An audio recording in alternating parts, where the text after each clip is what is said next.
dear friends. It's Carly, and welcome to this episode of the I Learned podcast. Thank you. Thank you for being here. And I want to thank myself for being here. This feels lovely. I absolutely adore this space, as you all know. I find it incredibly relaxing and comforting on a soul level. I've said that it feels like my soul gets to come home when I step into this space where we all share this space of understanding together. It's there's so many words going through my head, and I can't even find one good enough to try to describe what I feel when I come in here. It's cleansing, it's fulfilling, it's in flow. It feels like it honors my soul. There's ease, it's fun. I'm sometimes surprised by what I say in a great way.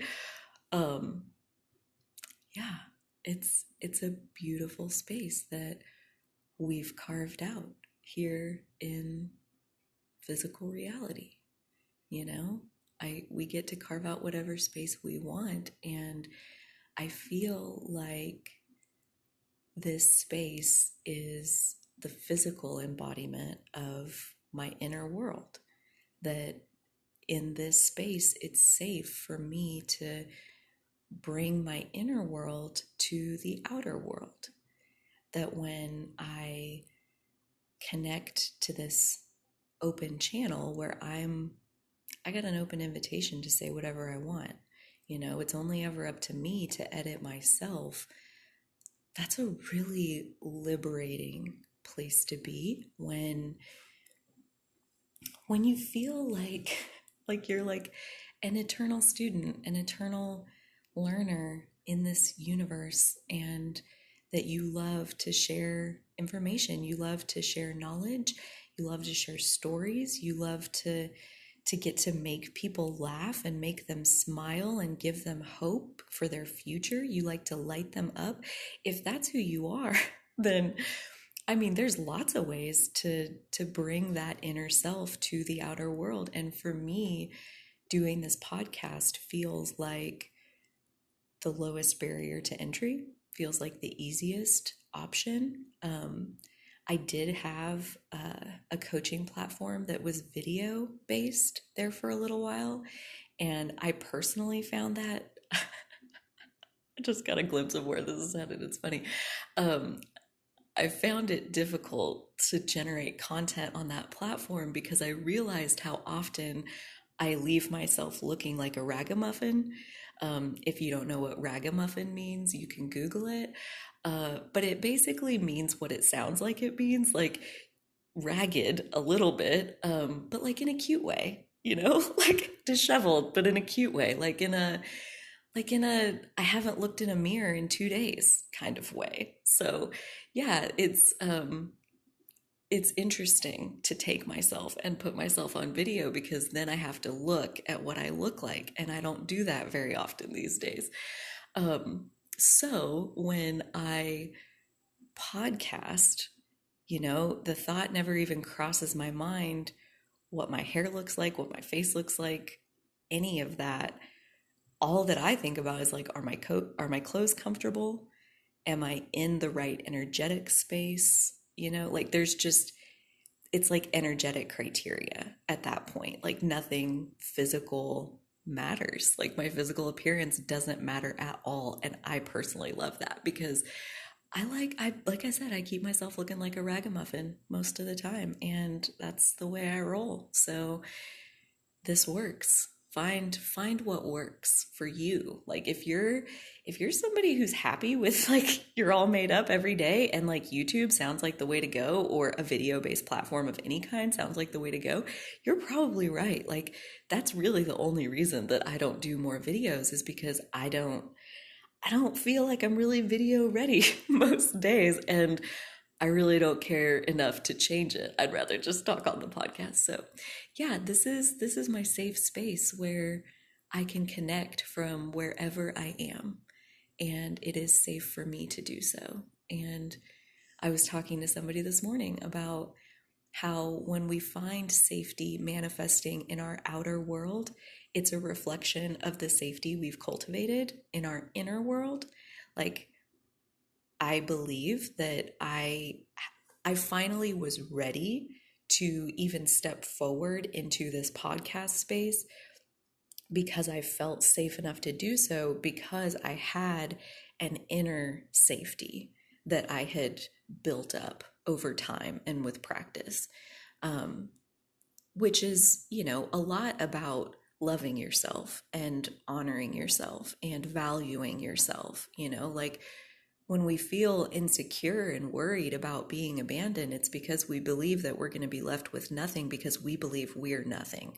So when you have a sense of your own value, you know that you will always have yourself, and that is like a vibrational bank account that has trillions of dollars in it.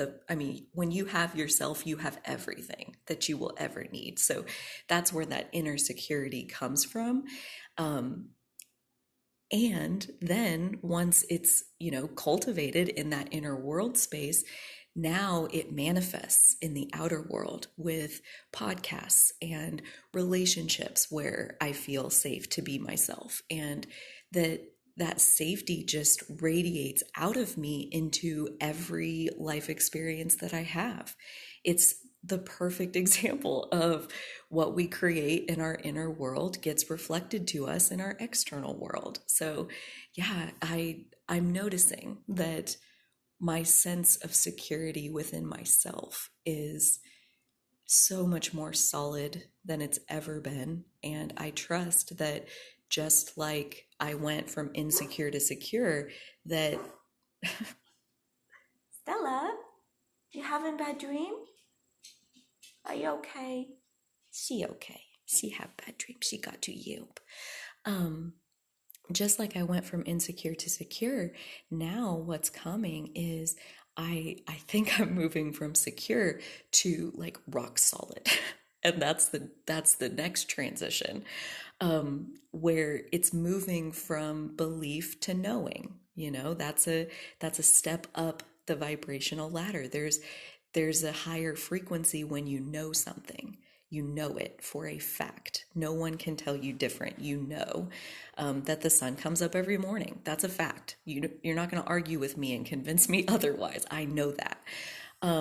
But I believe that there are life forms elsewhere, that there are universes outside of our own, that there are lots and lots of planets out there where life forms incarnate. I believe that all of these planets are at varying stages of development, in terms of the vibration of their overall planet, and that we are one amongst many. So that for me is a belief, because I can't prove it.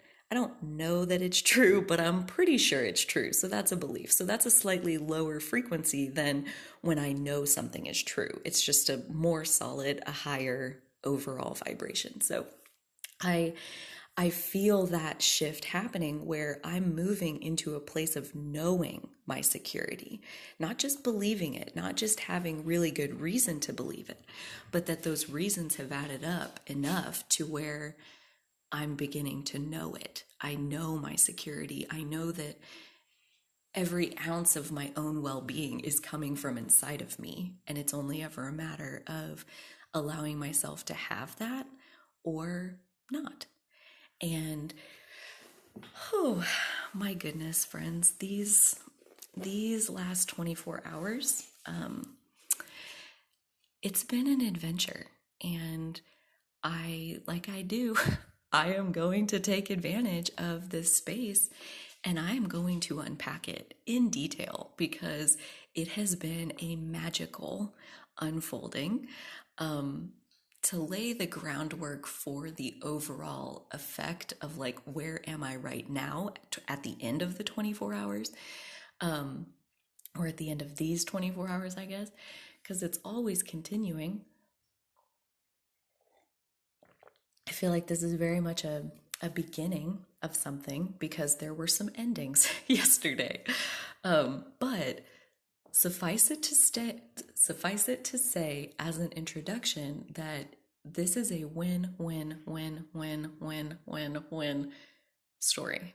So all is well, all is really well. And it's also a very beautiful example of like step five, step four, and step five in Abraham's material. Step four is being a master allower. Like, you know how to feel good. You know how to get yourself to feel good no matter what, unconditionally. Even when the conditions don't support you feeling good, you still know how to feel good. That's step four. And step five is then taking that dominant positive set point into a contrasting moment where things don't look good. The circumstance is upsetting or rough or negative feeling. It's waves under your boat. The seas are angry, my friends. But you're okay. You're not mad at yourself. You're not beating up on yourself. You're going through this negative experience and you still have a sense of the well-being that's dominant. And this is definitely a step five story because contrast abounds. Everywhere you look, there's something. But the overall sense is total well-being. It actually reminds me of a painting that I painted be a couple years ago now. Yeah, a little over 2 years ago. And it was in the evening and I was feeling pretty good. Had a couple beers like I usually did when I painted. And this storm was coming in from the south where it was like this big black cloud like taking over the whole south end of the sky, and it was tall and it was like you could just see all of this body of this gigantic cloud, and it was so dark and heavy and it looked so ominous, and it was coming right at us and you could tell that it was moving pretty quickly. And I got this urge to paint this image of like this beautiful light-filled landscape because it was a gorgeous evening, and there were some clouds in the sky, but they were lit up in like a really pretty colorful kind of way on the north end of the sky. And then on the south end of the sky there's like this giant black angry cloud, and it's moving in on this happiness that's here, this light that's here. And as that storm moved through, the light was always present around the storm. Like, the storm was never able to block out that light.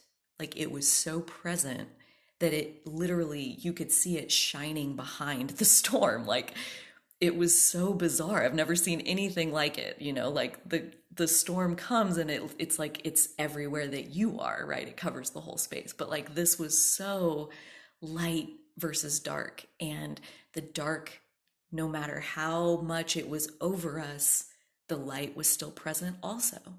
And I found it to be incredibly moving and inspiring, and well-being is dominant. Like all of that, I felt that in my core and put it into this painting. So I'll have to put a picture of that on the Instagram so you guys can see it if you want. But yeah, I honestly don't even, where was I going with this?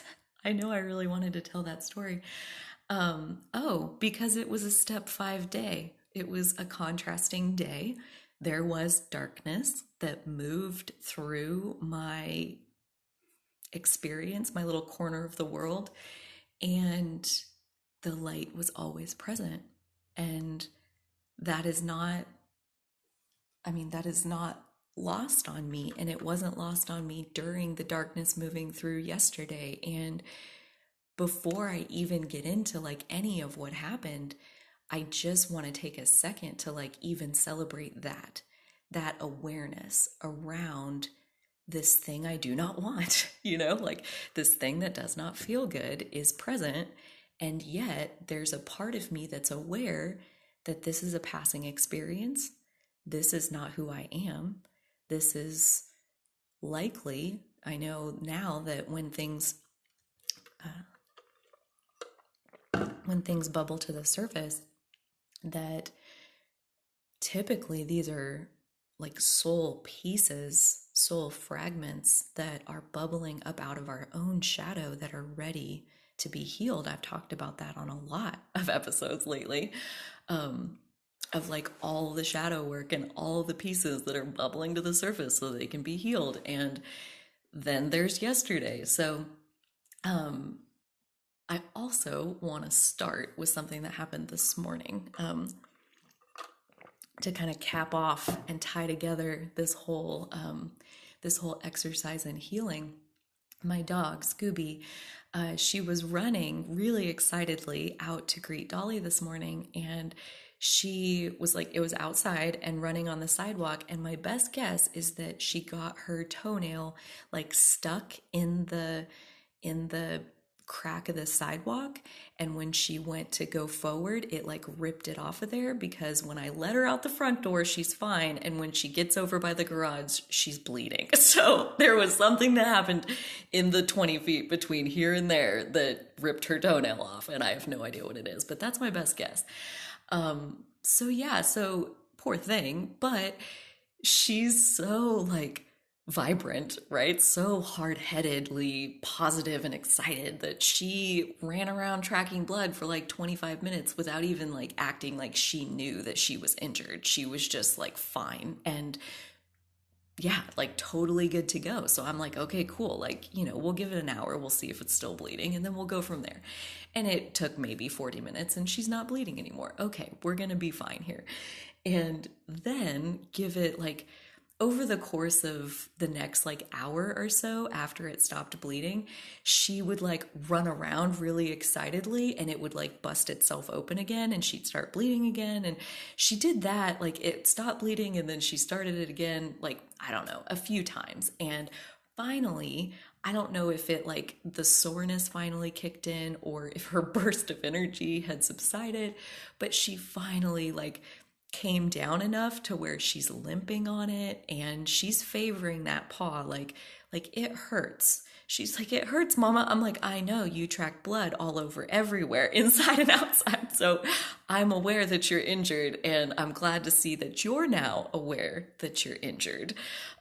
Which is what I want to add to this conversation first is it's so amusing observing her because she's had such a charmed life. This is probably the worst thing that's ever happened to this dog, and she's acting like it. She's just like heartbroken that the sidewalk bit her or whatever happened. She doesn't know, but yeah, she's got the eyes and all of that, and so it just was so precious to watch how like she didn't even realize that she was hurt for it was like an hour at least until she like really kind of started coming down enough to limp on it. And this realization or clarification or whatever popped into my head.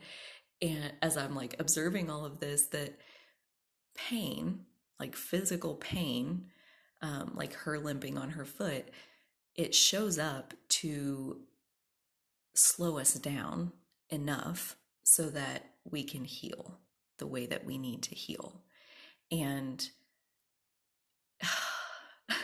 that just like casts this whole new light, like the painting, like there was now this whole new light around yesterday's events, that like when something is bothering us, when something is painful for us and it slows us down, it's so we can heal. It's so we can realign with our own well-being. It's so that we can soothe something that maybe has been wounded in us for a long time, maybe our whole lives, maybe multiple lifetimes. When things bubble to the surface, when we feel pain, it's a pause. It means pause.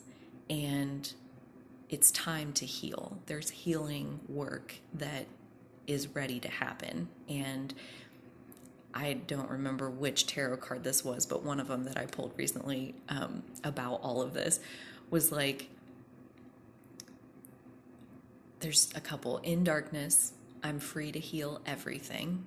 That one is coming to the front of my mind, but there was another one, and now I don't even remember what it was. Must have been that one that I was supposed to share. There you go. All is well. That's really the main thing to take away from what, looking back on it now, is a very magical 24 hours. The way I want to position this, as far as like the two things that happened yesterday that just are like still kind of blowing my mind, basically I got set free from kind of like, one of them was definitely the least aligned piece that remains in my grid.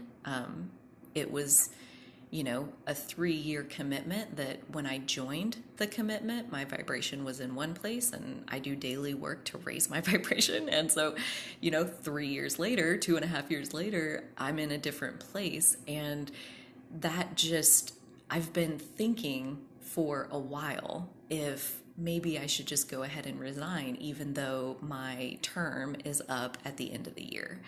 And me being who I am, which also is nice, I liked realizing this about myself, but I was like, I can't do that. I made a commitment. I'm going to see it through. That's what I'm going to do. I signed up for this, and I can complete it because that's just how I roll. And works out that my term ended yesterday anyway, even though I didn't set that into motion. The universe did. So I feel like I was set free on some level in that experience. And the other thing, so when I set out to build my grocery store, I knew from the first day of writing the business plan, like, I'm building a grocery store. I'm not trying to like build a grocery store so I can run it for the rest of my life. I'm building it so that somebody can run it, but that I'll build it, and then I'll move on to the next thing, and I'll build something else, and then I'll build something else, and then I'll build something else. I'm a builder. I don't just rest in the building that I built after I build it. I want to move on and build the next thing. So I knew that 4.5 years ago when we very first started like breaking mental ground on Cecil K's. And yesterday, we hired the final person, the final piece of the puzzle that clicks it all into place for me to no longer have the responsibility of managing the weekends and working in the store on Saturday and Sunday, which was, at this point, like currently where I am, I only work 2 days a week on Saturday and Sunday at this store. And yesterday I got set free from working Saturday and Sunday at the store, or even managing the store on those days. All of that is being transitioned to other cooperative components. So I was set free from both of these things. And I won't say that working at Cecil K's was like misaligned or like not satisfying, because it was, and I made sure to line up with satisfying parts of it to make it more fun when I did have to go there. But I've also been, pre-paving me not involved in daily operations at all this whole entire time for 4.5 years. So to see that come to fruition yesterday is absolutely incredible, and almost a little bit underwhelming in like, it's going to be such a natural, logical next step that now I am 7 days a week not working. I am 100% free to be physically wherever I want. I am no longer physically tied to any certain location. And even though that's the case, I mean, I'm a homebody. I mostly like being in my house, but it is nice to know, it's just even a mental, emotional manifestation of freedom, of realizing like, here's 2 more days a week, now to complete the set. I got all 7 days a week free to wake up in the morning and do what I feel like doing and let my cork float, which, as I saw last night, my cork will do very naturally. Like, thankfully, after yesterday morning's events, I I was pretty busy in my day. It was a very full day of having to focus on, these external things that have nothing to do with what happened in the morning. And it was such a beautiful, like, looking at it now, there were things that I never do. Like, I never have to do those things. And then here on this random day when I really could use a distraction, here are these things showing up that are taking up big chunks of my time. And that felt like such a beautiful distraction from, like I said, the events of the morning.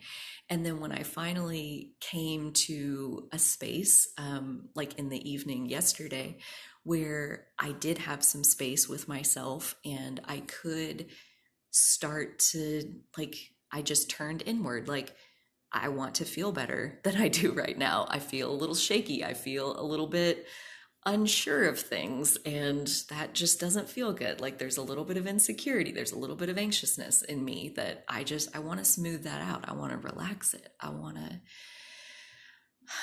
to chill. I want to feel good because I know I can. So here, let me relax and do what relaxes me. So I made a cup of tea and I put on a show I like, and it wasn't really doing it. So I changed the show to something else, and I drew a tarot card and I read that and I wrote about it in my journal a little bit, and then that show wasn't really doing it. So I turned that off and I just kind of sat in the quiet for a little bit. And then there was a song I wanted to listen to. So I listened to that song. And I mean, this went on for like 3 hours in the evening last night. It was just like meandering from one nice, pleasant feeling thing to the next, whatever I thought might help me feel just a little bit better. And I did that for 3 hours. And then I felt a lot better. But what my favorite part of observing that about yesterday is that never at any point of that was that like a conscious process. Like, I've practiced it so many times that when I got to the end of my day and I had space for myself, my cork, it just naturally floated. Like, I just naturally let myself, like, off the hook. I didn't try to be productive. I didn't try to do anything else. I had things that I could have done, like a recap for a meeting that I had that I need to send her some stuff. I was like, nope, it'll wait till tomorrow. Like, I need to just be with myself. I need to feel better. And I just naturally gave that to myself. And that feels like cashing in my vibrational chips. That feels like abundance. That feels like being steady and solid in understanding how this all works. Like, I can't do anything for anybody until my energy is in a stable place. If I'm shaky and wobbly and not sure and anxious and frustrated and all of that, like, that doesn't help anybody. That stirs up theirs. And yeah, that doesn't help anybody. So I knew instinctively to let my cork float, to just let myself do what felt like it would feel nice. Like, ooh, that song. Yeah, I'm going to play that song. And then listen to it for a little while. And then, ooh, that makes me remember something I want to, like, jot down in my journal.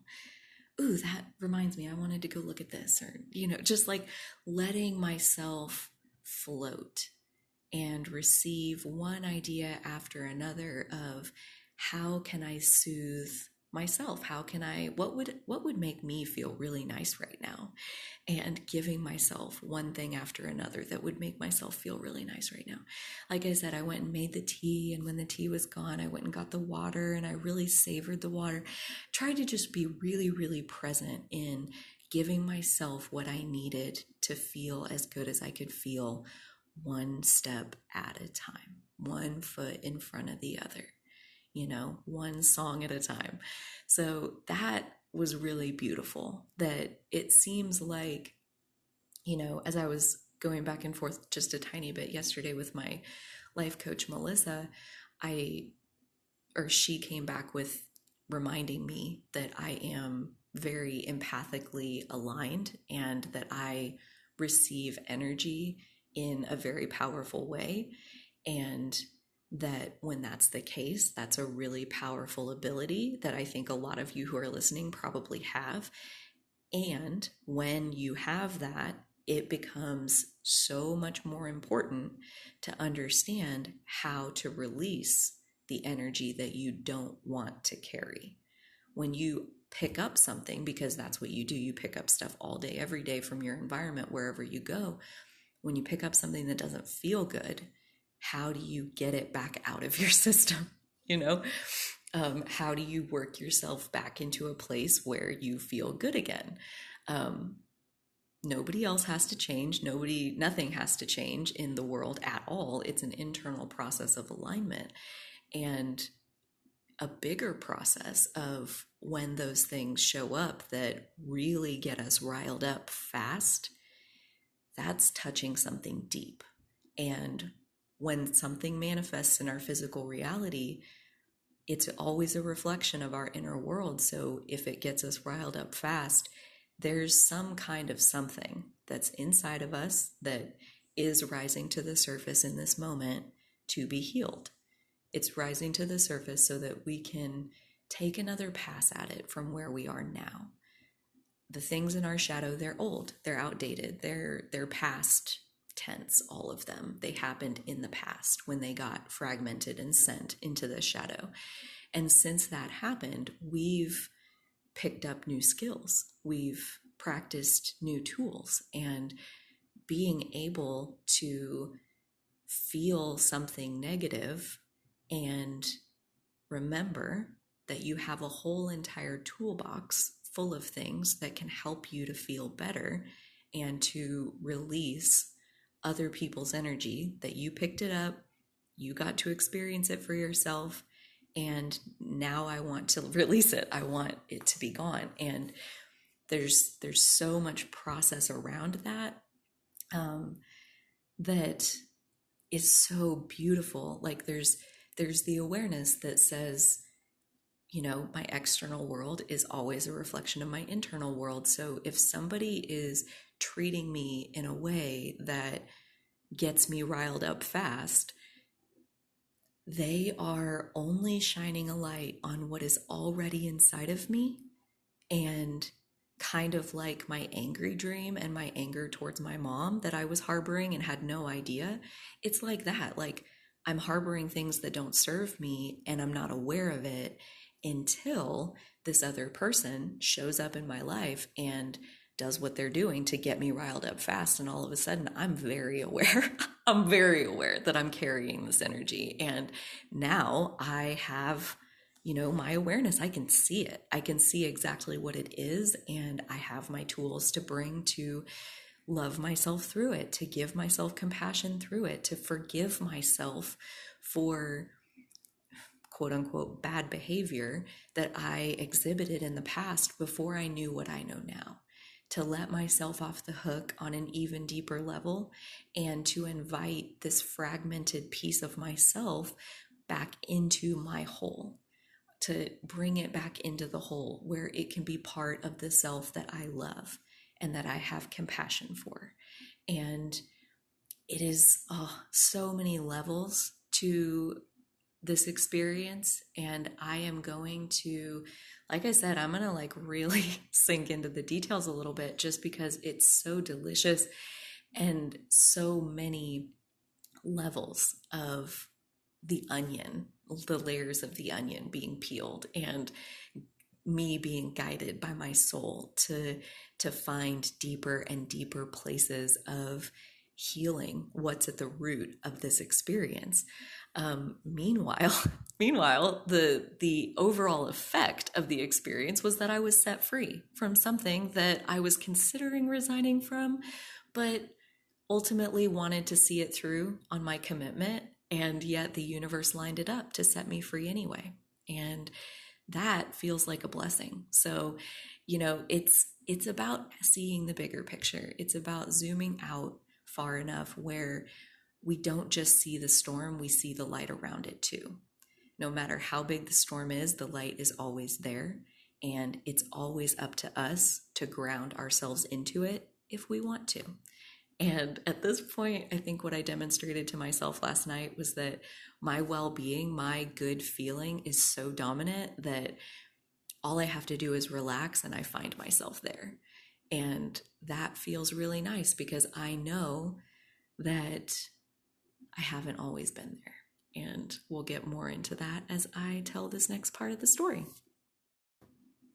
Okay, after a quick reset, I am back to go into more of a detailed version of what happened, because there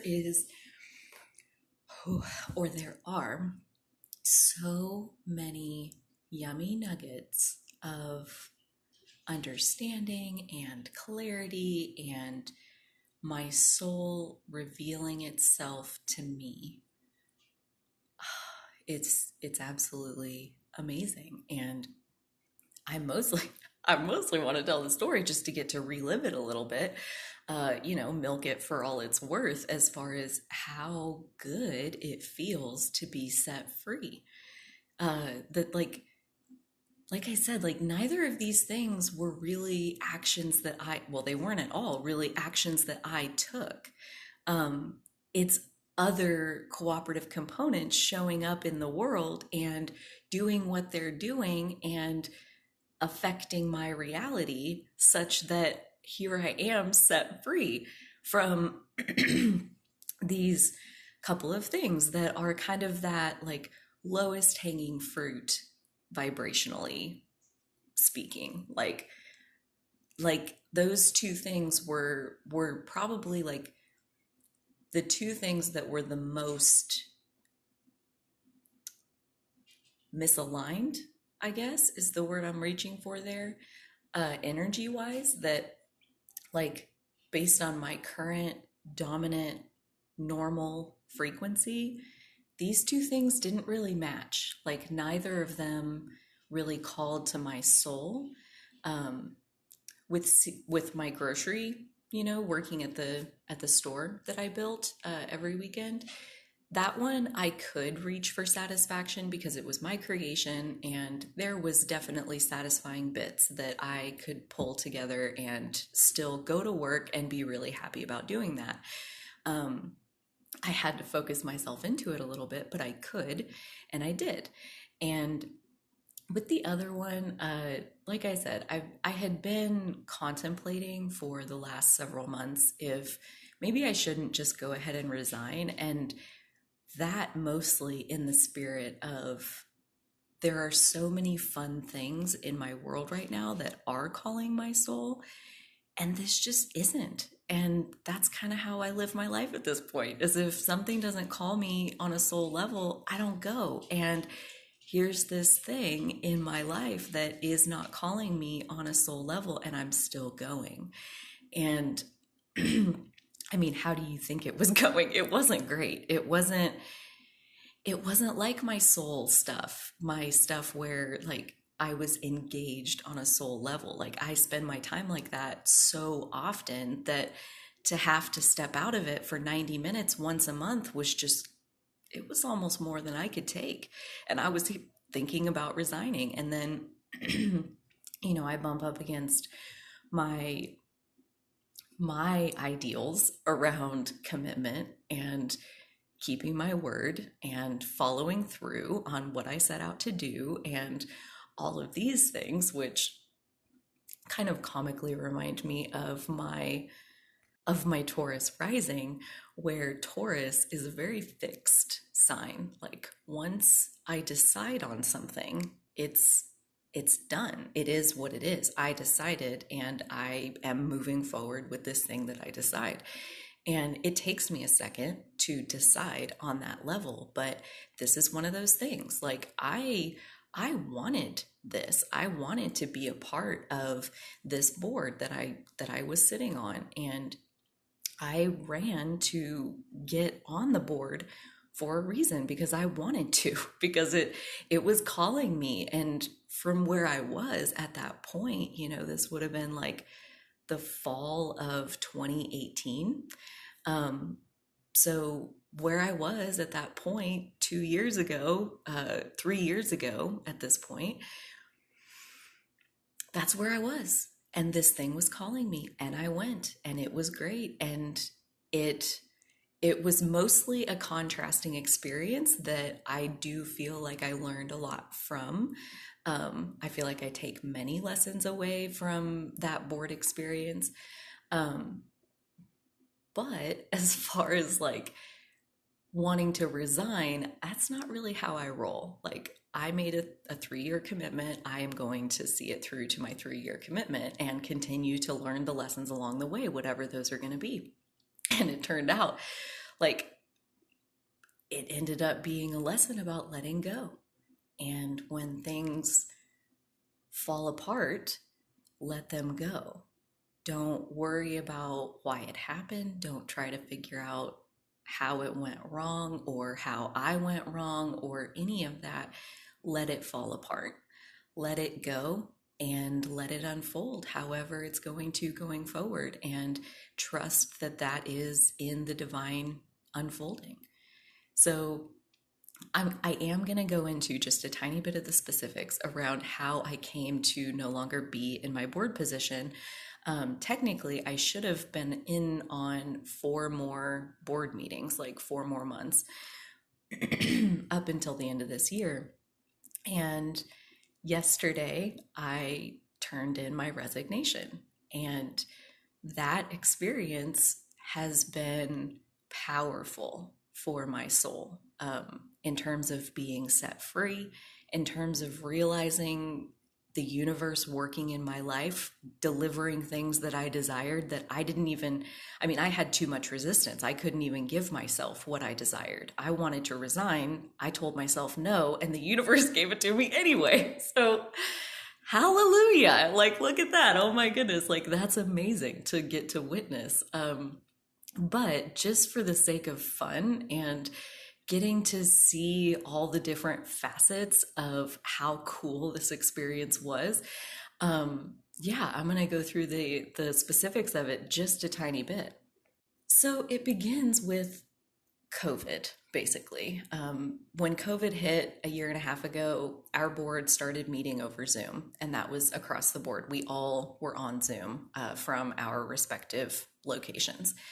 And as the pandemic went on, at a certain point, a couple of them started meeting in the office, and where we had held the board meetings previously, and they would call into the Zoom, and then all the rest of us who were on the Zoom would all be there. And so a couple were in person together, and then everybody else was separate on Zoom. And over the course of all of this time up until yesterday, everybody else has worked themselves back into a place where they're comfortable sitting in the room where the meeting is, around the table, shoulder to shoulder, basically, and being in there, like 10, 11 people in this little room, and they're all comfortable, and I'm not. And it doesn't help that, and this is where you guys get the inside look at what's really going on in Carly's world, because I'm a hermit to the core of my being. I like being at home. I like Zoom. I like it a lot because if I'm holding the truth stick, I never liked sitting in that room anyway. It doesn't feel good to sit in that room. And it's because it's such a tiny little box of a room, and there's like 12 people in there at once, and the energy, it's so many people talking over each other like the whole fucking time, and I just about explode every time I'm in there. So I didn't ever want to be in the room to begin with. And then the pandemic hit, and now it's on Zoom, and it was a relief like I can't even tell you. And so, yeah, I've been on Zoom this whole time. And for one, I really don't feel comfortable being in that close of quarters with that many people. But two, I also really just like Zoom. I think it's just as effective as an in-person meeting. For most things. There's obviously magic to an in-person meeting that is not present over Zoom, but in most instances, business can be accomplished over Zoom, and I really, really, really appreciate that, for my hermitness. So these last few months, apparently, and I say apparently because I have been oblivious to this until Wednesday night. Okay, so the meeting in question yesterday morning, it was Thursday morning, and so Wednesday night, uh, a different member responded to an email about the agenda and said something about like, so I see we're going to discuss Zoom meetings. Here's my feedback about that. And basically she said that she thinks, those who are comfortable in person meet in person and leave the flexibility for Zoom for anybody who needs it and or doesn't feel comfortable. Case closed. Like just let it be flexible. And that I mean I hadn't, again, if I'm holding the truth stick, I hadn't looked at the agenda, so I didn't know that it was on there. And seeing her email come through, I was like, interesting, because Zoom meetings, quote unquote, as far as an agenda item, I know I'm the only one that's using that. Like I'm the only one that calls in on the Zoom to join the meeting that way because everybody else has resumed the in-person meeting and I don't want to. And so I haven't. And I've been so dominant in my knowing that I'm not doing that. I'm not going and sitting in that room. I'm just not. I'm not subjecting myself to that for many reasons. And that was so dominant that I didn't even realize that this whole frustration around the Zoom meetings thing has been brewing for several months now, apparently. And my vibration is so dominant in where I am and me getting what I want and me having what I want that I just was totally oblivious to it. So apparently last month they decided that this month's meeting was going to be in person, that everyone was required to attend in person. And I submitted a Zoom link and I called in over Zoom. So I did not go in person like they decided last month. And last month, I also submitted a Zoom link, which they did not join because they had said that last month's meeting was going to be in person. And so they willfully did not join the Zoom. They did not allow me to attend via Zoom. And so apparently this is why. And so when they didn't join the Zoom, I sent multiple messages like, hey guys, like I sent you the link, like I'm on here. Like, I'm trying to be there. So I don't know what happened. I missed a month ago when they said that you have to come in person next month. I just like didn't hear that because I'm not doing it. Just, oh my God, Carly. Oh, she's funny. Anyways, yeah, because I'm not doing that. So like I was just even oblivious to the fact that they were expecting me to, because I just that didn't even cross my mind. That would have seemed completely ridiculous because I'm not doing it. And so last month they just don't join the Zoom. This month they do join the Zoom, and on the agenda is an item called Zoom meetings. So we're going to discuss this. So I know that the night before. So I get myself all prepped up, like awesome morning time. I listened to so many Abraham videos. I pulled tarot cards. I center myself and ground myself into my own stability, into my own inner wellness as much as I possibly can. And I join the meeting and all is well. And I'm at the meeting and all is well. And we get to the agenda item on Zoom meetings. And I didn't put it there. I don't know what they want to talk about. So I'm just like all ears, curious, like, what is this going to be? And wow, I was very oblivious. I was very, very, very, very oblivious. Like, apparently I've had my, like, Carly's gonna get what Carly wants blinders on so strongly that I totally missed, like, apparently multiple mentions of you have to come in person. You are required to be here in person. And I just kept sending Zoom links because I didn't know.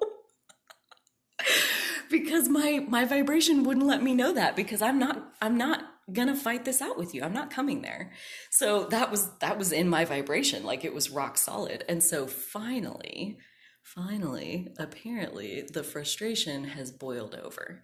And I'll say there was one person who was leading the frustration about this, which was not lost on me because when we opened it up, she was the main one that had some things to share around why in-person meetings should be required for everyone, and all the reasons that Zoom meetings were ineffective. And she listed things like people don't participate as much, and that it's a cop out. And I mean, there were many things that she said. And again, we all know that I'm the only one using the Zoom meeting. So, like, she didn't point it right at me by saying my name, but like, we all know what's going on. And so, yeah, she addressed it very indirectly, but she got her point across that, this is unacceptable. And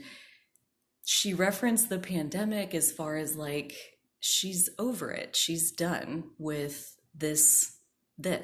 And so we should have in-person meetings, that people shouldn't just be allowed to say I'm coming over Zoom and get away with it. And so that's hers, and people kind of chimed in with varying levels of agreement, and they talked and they talked and talked and for quite a while, and eventually pointed to me. I'm sitting there on the computer on the Zoom with all of them in the room, and it's my turn. It's my turn to talk, and they all clearly are on the same page. And I'm rock solid on my page. And so I just, I tell them very straightforwardly that I'll be joining by Zoom. I will continue to join these meetings by Zoom because I do not feel comfortable coming and sitting in the room with that many people. So I will continue to join by Zoom. And if that isn't acceptable, if you require a member of your board to be there in person, then I'll just resign my seat, and you guys can bring in someone who is willing to do that if it's that important. And that's all I needed to say. That's basically verbatim what I said, and gave it back to them. And they discussed it some more, why Zoom meetings should not be allowed. And that same kind of leader of the frustration, she gave a second act to her original argument. And again, they kind of all agreed around her, and they worked their way around to forming a motion that next month's meeting is required in person. It's mandatory in person. And they put it to a vote, and everybody that was physically present in the room said yes and voted for that. And they asked me on the computer, Carly, what's your vote? And I said, I'm going to vote no. And if it's absolutely required that it's a physical attendance only, then let's consider this my resignation. And again, that's basically verbatim what I said. And I bowed out. Like, I'm not doing that. I'm not going there. And I have no hard feelings about how that all unfolded at all, in terms of like setting me free from this thing that, as my coach Melissa put it, isn't serving me. It's not calling my soul. It was a commitment. It was a should that, I made a commitment, I should honor it. And I was going to, because I do that. And the universe still like found a way to, I don't, this was where, to zoom out just a little bit, that when I tell these stories that include my interactions with other people, I really do spend time with it to try to see all the different sides and to ground it into my beliefs, especially the belief that everything in my external world is a reflection of myself. So the fact that this one person on the board was so frustrated that, she boiled over a little bit and just kind of put her foot down of like, this is not okay. And everybody else was like, yeah, okay, fine with me. And I said, okay, I'm sorry you feel that way. I resign. And it,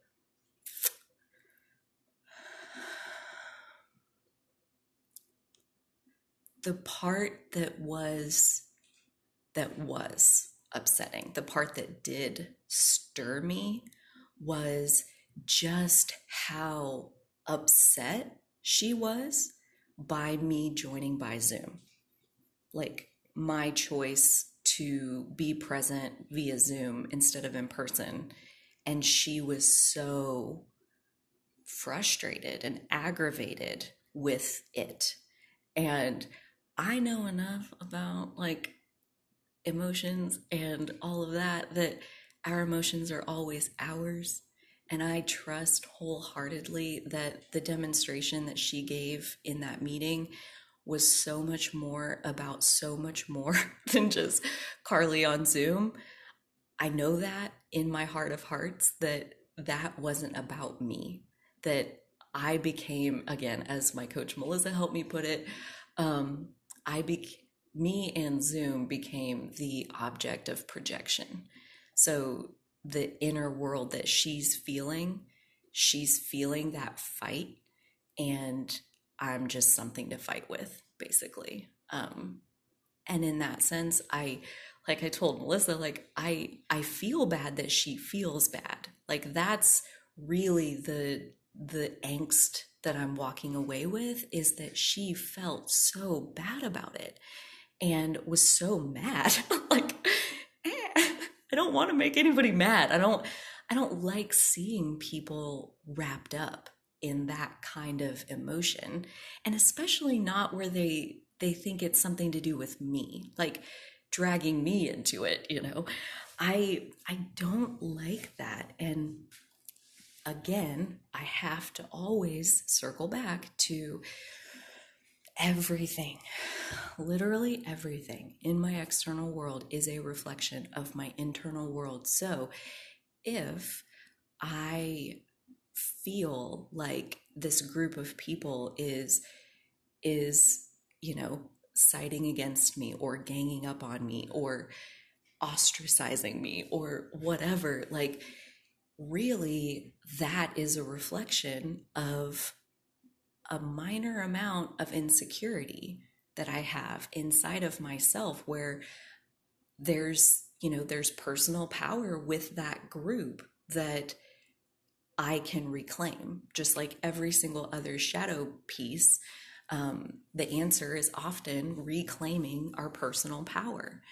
And actually, that's a perfect place to. So I drew a tarot card with the intent of, there's a card that can help me clarify this discussion further. And I drew a card, and it is the Five of Pentacles. And I know that we've talked about it before at least once, but I'll definitely post a picture on the Instagram so you guys can see it. And I'm going to read the whole thing because there's so many pieces that I'm like, oh my goodness, wow. So the keywords are financial or health difficulties, feeling left out or ostracized, worrying about your security, a chance to clear energy blockages.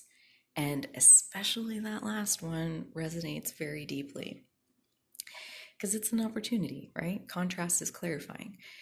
It's time to squarely address any feelings about safety and security that have you worried about your well-being. Are you stressed about your finances or health, or feeling left out from the prosperity that others seem to enjoy? To counteract these corrosive energetic states, you are being asked to reclaim your personal power. Find your hunger for fierce positivity and seek opportunity in your current circumstance. It's hiding in the shadows. If you've been stagnant for a hot minute, ask yourself if you've been laser focused on the things that are lacking in your life. If fear, self-pity, or helplessness try to dictate your reality, flip the script and remember that against all odds, all oppression, all class barriers, all everything, there is always a choice to move beyond your current limitations. Make the absolute best of your luminous life. You are not locked out from that which you desire. See the keys that will help you get there and choose to open the door. Doors that activate magical opportunities are always opening for me. And that, like, oh my gosh, it just like puts a smile on my face. It takes a weight off my shoulders. The chance to clear energy blockages, a chance to realize where your power really comes from, a chance to get to clarify, like, where are you right now? You know, like when I joined the chamber, my frequency was in one place, and where I am right now, my frequency is in a different place, where basically all I had to do was kind of wish that I could resign, and here's somebody backing me into a corner to where that's exactly what happened. And it wasn't anything about me not honoring my commitments. I was fully prepared to do that, and I don't have to anymore because the universe found a way to set me free to what I really wanted. And that's just so beautiful. It makes me,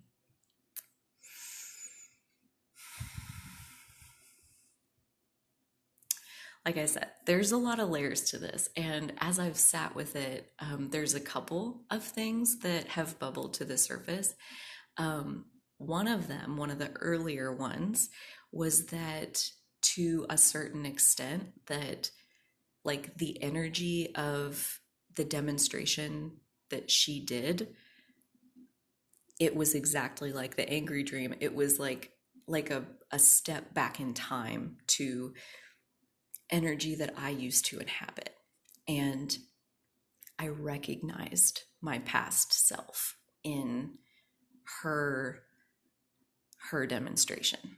I could see myself in it, and I didn't like it, you know? Like, I have guilt about how I've behaved in the past and how I've treated people. And I mean, at one point I would have even called myself vindictive, vengeful, like just angry and gonna do something about it, which is a state of taking back your personal power. Like, it all plays its part, but that's definitely where I was just like, I was so unhappy.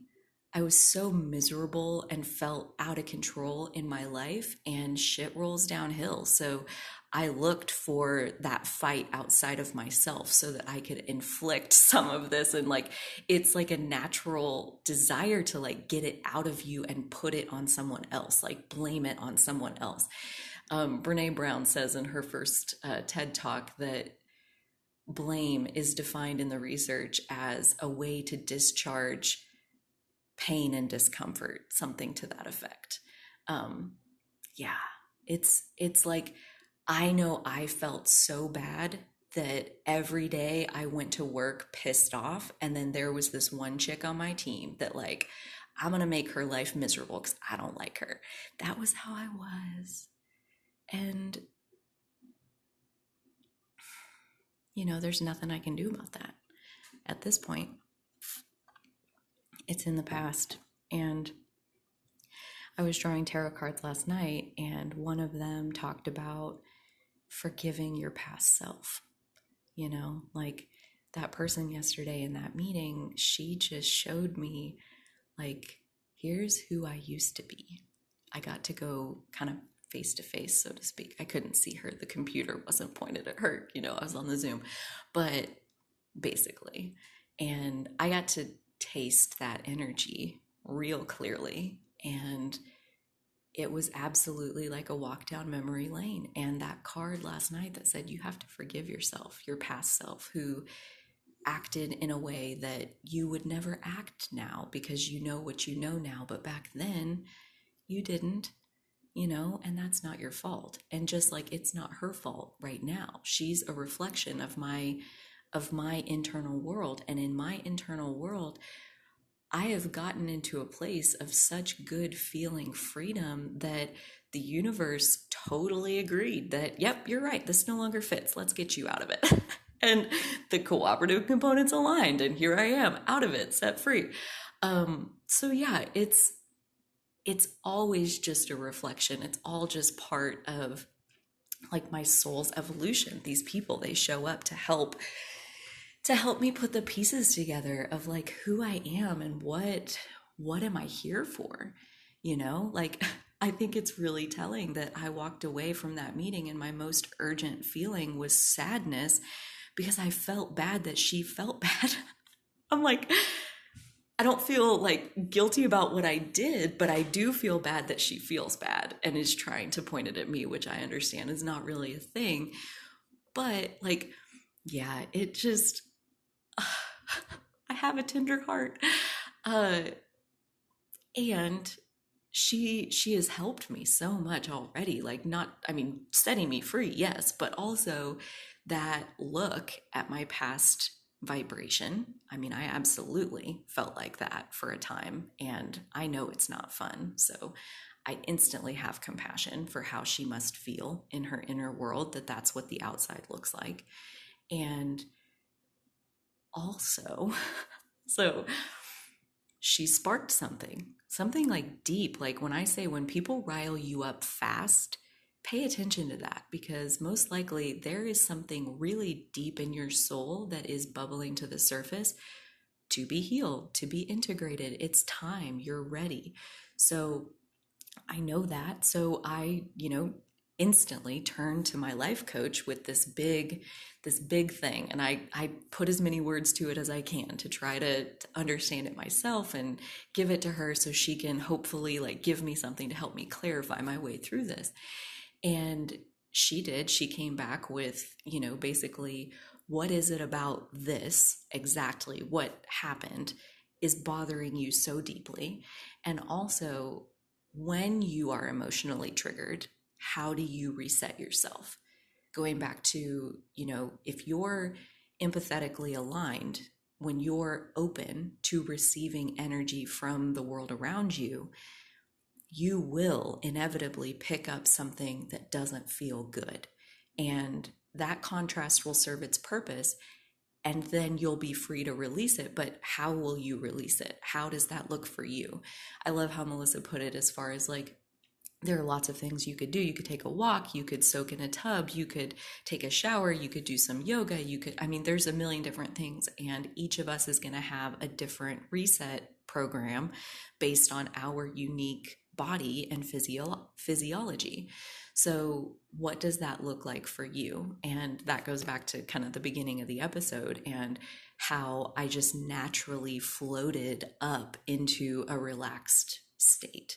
And that was really beautiful. And that relaxed state and realizing that, her behavior was a reflection of who I used to be and that I recognized myself in that reflection.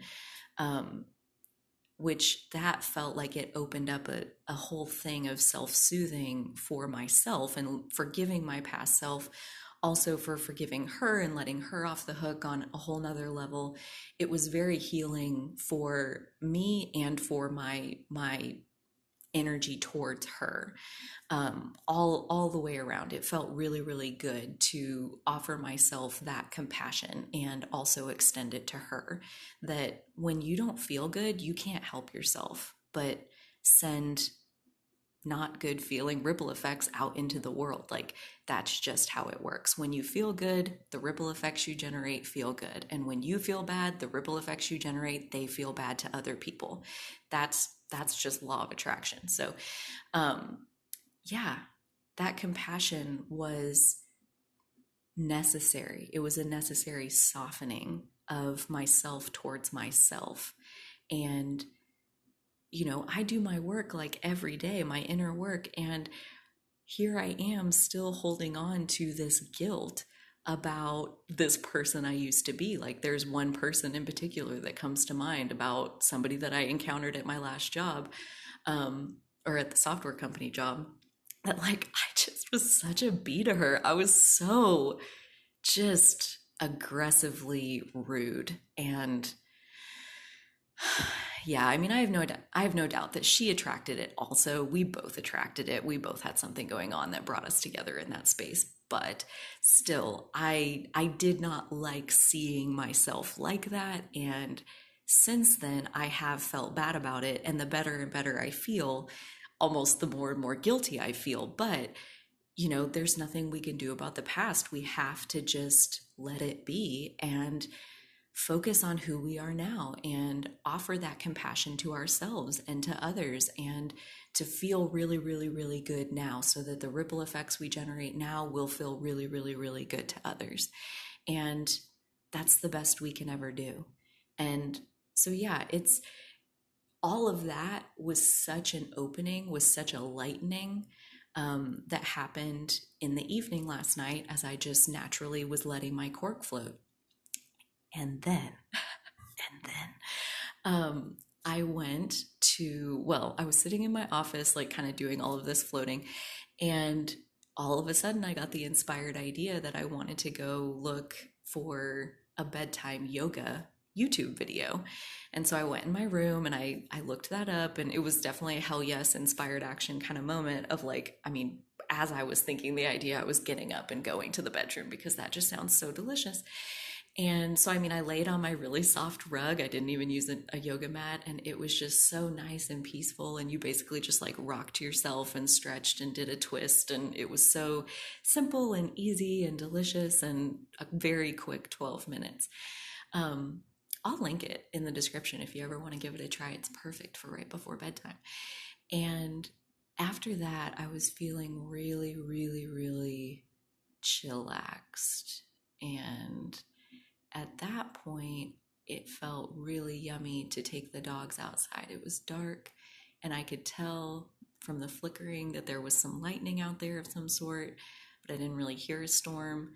So I go out there and it's clear, it's totally clear. The lightning is a storm that is over to the east and the south, so it's like taking up like half the sky, and the lightning is all over the storm. It's like half the sky is taking its turn one piece at a time, lighting up in this light show that feels like it's just for me. Like I feel like I'm standing on this planet, this whole planet, and looking at this beautiful light show, and that the universe aligned this entire thing just so I could have this moment. And the alignment that I felt and the peacefulness and stillness that I felt in that moment was, it was like pure magic. Like I was just one with my soul, and nothing mattered, nowhere mattered. I'm alive, and I'm breathing, and this is beautiful, and that's all I need. Like I'm totally content. There's no longing at all. And it was so, like, it just felt so good. And I did that for a few minutes and, just stood there and soaked it up for a little while, and then went back inside and moved on with my life.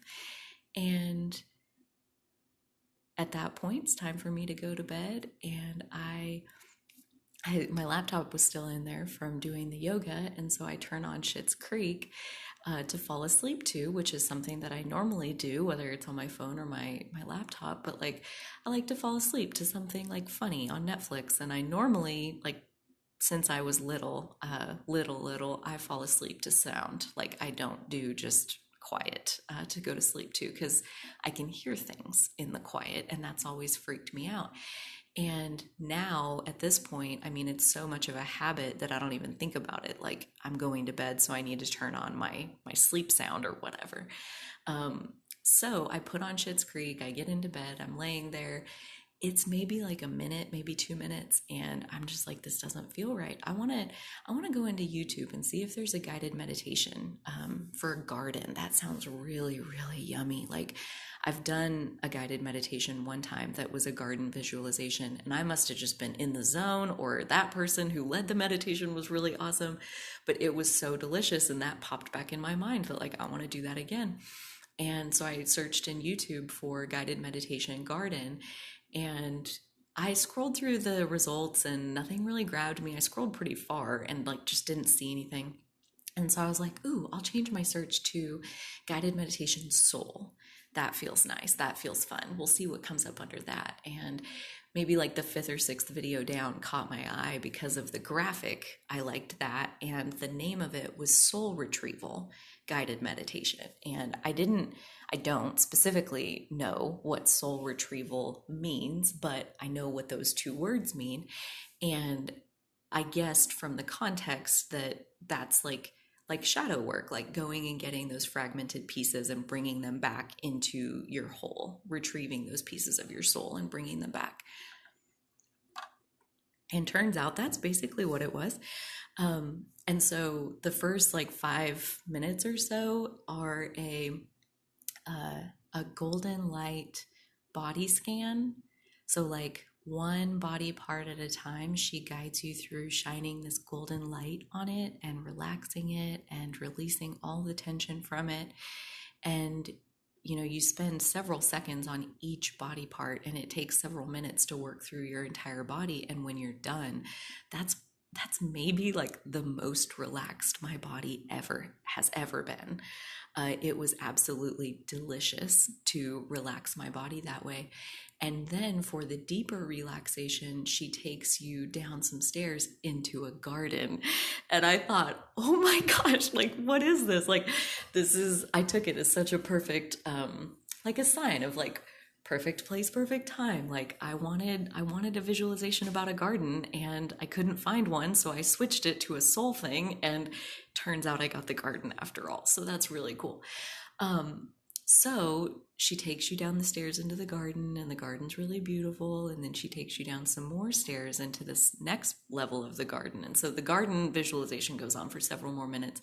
And so you're totally relaxed, like so relaxed by the time she talks you down. It takes probably 12 or 13 minutes just to get into the relaxed state.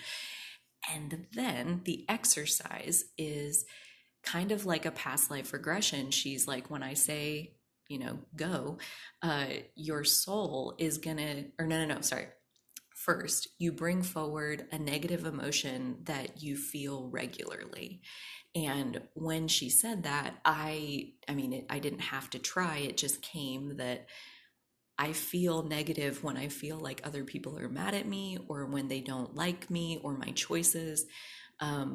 That negative feeling I feel regularly. And for that, I was thinking about that morning, obviously. I was thinking about my cousin. I just in general, even if nobody is messing with me, I still have a tendency to tell myself, kind of like going all the way back to the beginning, like with Rita, like there's people in my head that I'll use to tell myself that I'm doing bad, that I'm not doing good. And I'll argue with my own choices and use this other person in my head to do that. So yeah, I'm a total, I'm a total delight, as you can see. So oh, I lost my train of thought a little bit, but I'll get it back. Ah, see, here we are. So she has you call this negative feeling that you feel on a regular basis, and she has you hold the feeling and really feel it. So you spend a minute like focusing into this negative emotion that comes up regularly for you. And then she tells you that when she says go, she's basically inviting your soul to go back to its earliest memory. It could be in this lifetime, it could be in a past lifetime, but the earliest memory where this came from. Where did this negative emotion get its start? And what's at the root of it? And that basically she invites your soul to go look at that memory. And so she says go, and this is where it might sound a tad bit crazy, but I know you guys are here and you're here for the real deal, the authentic version. So I'm just going to tell you what happened in my visualization, which was when she said go, I was transported energetically into a vision where I am inside Jesus's body. And my hands are nailed to the crucifix, and I am walking up this hill to where they intend to put the crucifix on display and wait for me to die. And this path up this hill is lined with people. They're everywhere, and they're all so angry, and they're shouting at me, and they're spitting at me, and they're pushing me, and they're throwing dirt at me, and not one person among them is offering kindness or compassion of any sort. Their collective energy was so powerful, as it felt like it was somewhat carrying me towards my own death, that they were so angry that they were demanding my life, and they took it. And visualization and interpreting messages through our mechanism, basically visuals come that relay the message.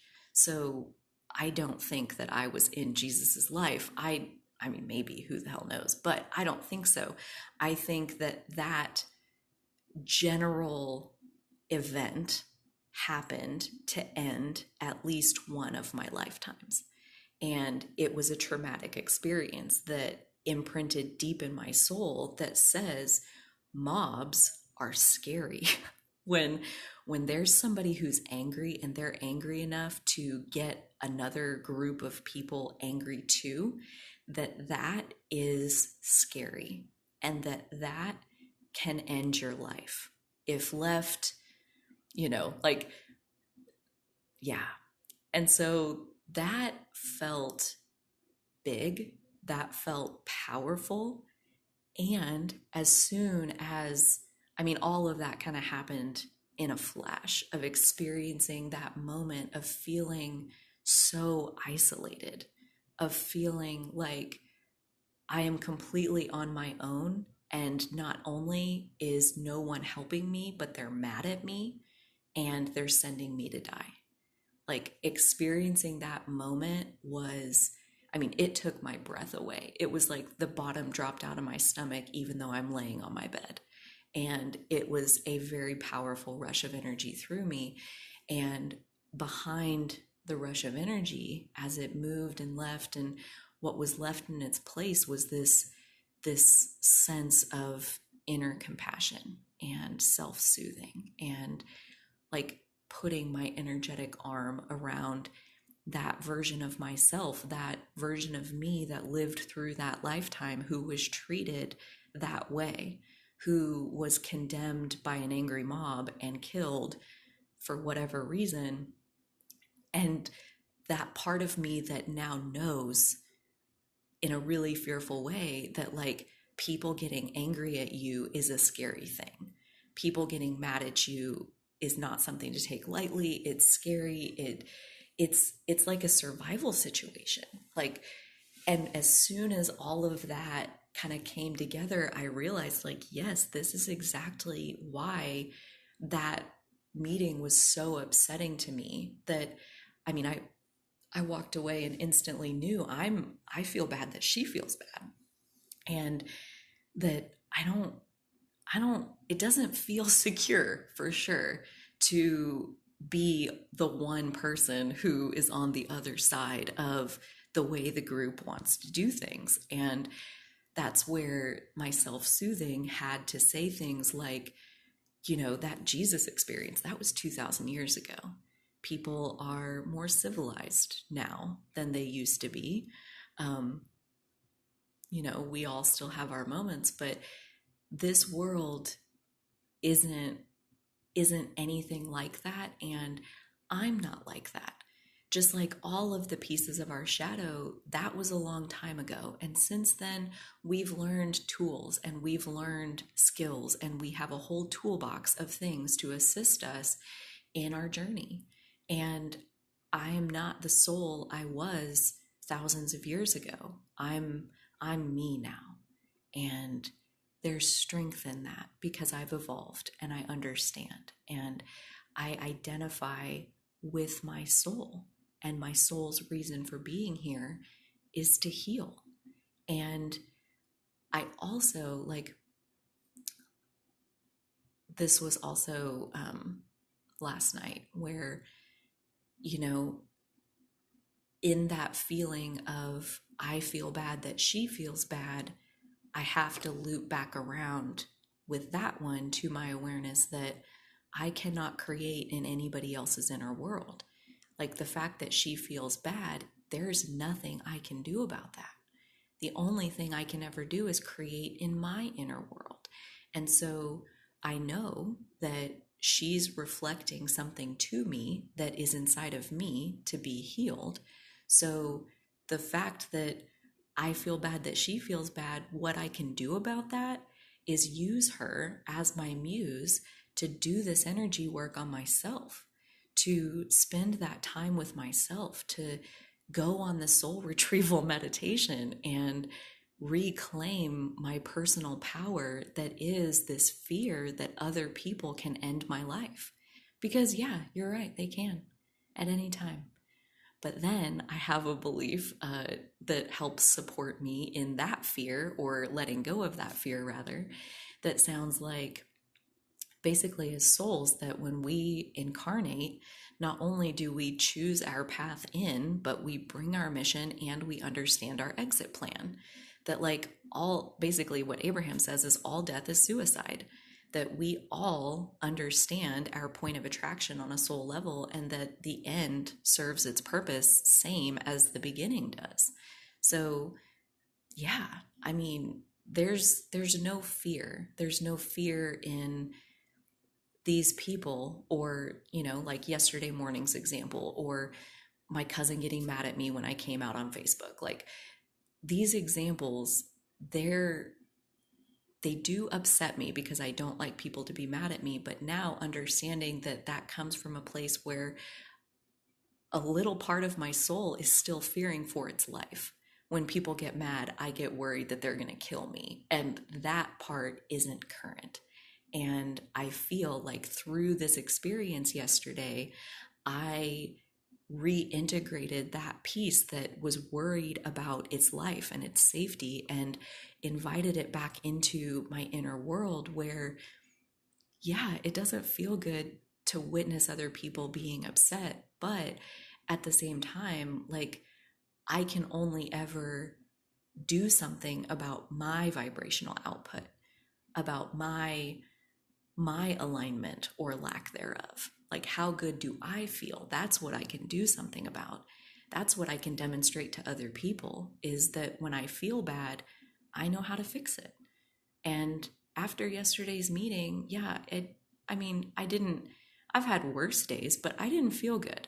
There was nervous, anxious, buzzing energy in my core that felt very uneasy. And I was very curious, why? Where did this come from? Obviously, I didn't have it before the meeting, so I know that something about the meeting got this energy going. And now it's my energy work, it's my inner work to examine and be curious and hold space for myself in my journal, in my thoughts, in my reflections, in my awareness, to see what is it that's bubbling to the surface that's ready for me to heal. And I am so grateful about how yesterday worked out, that in one fell swoop, here's this really deeply rooted piece of my shadow that's risen to the surface, or been highlighted at the surface by this event, so that I could work on it and heal it. And I feel like I really shifted it. I mean, I did good work with that piece, and she helped bring it to the surface of my awareness. And I'm so freaking grateful for that. And I don't have to go to the 4 meetings that I didn't want to go to anyway. So win-win, win-win, win-win. And I also just want to end with a rampage of appreciation. Rampage of appreciation is an Abraham thing. If you haven't heard that term before. And I drew some cards earlier that I believe were just for me, but like to help me understand like this whole experience, basically, like what do I need to know at this point? And the first one was a card that talks about like your community and the kindred spirits that are close to you, and those mutually loving and mutually beneficial close knit relationships that you have that make up your support system. And that instantly brought a few people to mind as far as like, yes, I am so grateful that I'm never doing this by myself. Like, I've cultivated relationships in my life that now, when I face turbulent emotional energy, I have their assistance to ground me back into a place where I know my own well being. And I mean, two out of the three people that came to mind like absolutely played their part yesterday, and the other one played her part in a different story that there's just not time to fit into this, where I've already talked for an hour and a half, so it'll be a story for another day. But that was like the main piece that I took away, excuse me, for that reading, is our support system and our tools and all of the things that are in place so that when these tough emotional situations do bubble to the surface, we are not without coping skills. We are not without options to help ourselves feel better. And sometimes it's even just an opportunity to witness how good we really are with our skills. Like I said about like last night, like I just kind of naturally let myself float to the surface. I just let my cork float, and I naturally followed this path of like, this good feeling thing helps me feel a little bit better, and then this good feeling thing, and then this good feeling thing. And it just naturally happened. And to get to witness something rocking me at my core like that, and then by 8-10 hours later, I'm feeling totally zenned out again. Like that's got to be a record in my world. So again, witnessing new territory, and a lot thanks to the support system that I've built and the tools that I've taught myself along the way. So all is well. All is so well, and I'm so grateful for the opportunity to heal even the deepest parts of myself. I invite any of my unclaimed pieces to rise to the surface when all is aligned for me to be able to heal that piece and reintegrate it with who I really am. I love myself, and doing the work to soothe myself is never boring. Always delicious. So, until next time, dear friends, I thank you so much for listening. You take such good care of yourselves, and so will I.